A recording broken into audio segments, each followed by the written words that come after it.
Hello guys, నా కొత్త స్పెట్స్ ఎలా ఉన్నాయి? అసలు నాకు ఇవి సూట్ అయ్యాయా లేదా? ఈరోజు మేము బయటికి వెళ్తున్నాం.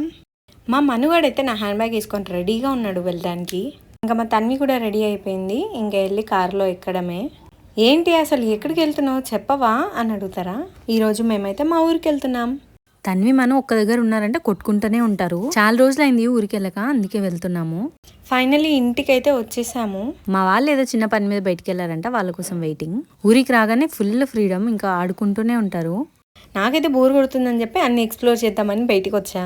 మా వాళ్ళు పపాయ చెట్టు వేసారు. ఇంతకు ముందు వచ్చినప్పుడు అన్ని ఇలానే కచ్చిగా ఉన్నాయి. ఇది ఒక్కటి పండయింది.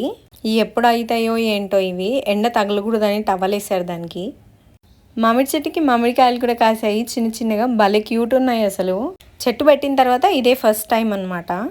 నెక్స్ట్ విచిత్రం అంటే ఈ నెట్, ఇది కోళ్ళ కోసం చేయించారంట. మా కన్నయ్య నాకు డీటెయిల్గా ఎక్స్ప్లెయిన్ చేస్తుండే దాని గురించి. మాక్సిమం మా ఇంటి చుట్టుముట్టు చెట్లే ఉంటాయి. చాలా బోర్ కొడుతుందని చెప్పి లూడో ఆడుతున్నాం. మా సిరి ఏమో 10th క్లాస్, ఇప్పుడు స్కూల్కి వెళ్ళిపోయింది. ఫుల్ టైం పాస్ చేసాం ఇది ఆడుకుంటూ. మనుకు బోర్ కొట్టి డ్రాయింగ్ వేసుకుంటున్నాడు. వాడు ఎలా డ్రాయింగ్ వేసాడో చూపిస్తున్నాడు. ఊరికొస్తే చాలు నా ఫోన్ సిగ్నల్ అవుట్ అవుతుంది. సిగ్నల్ రావాలంటే బిల్డింగ్ మీదకి వెళ్ళాల్సిందే. కాల్స్ కూడా కనెక్ట్ అవ్వవు అసలు.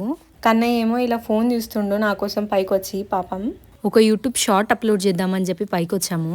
పైన ఎండ అయితే మండిపోతుంది. ఆ షార్ట్ అప్లోడ్ అయ్యే వరకు మేము పైనే వెయిట్ చేయాలి, తప్పదు. Okay bye, see in the next.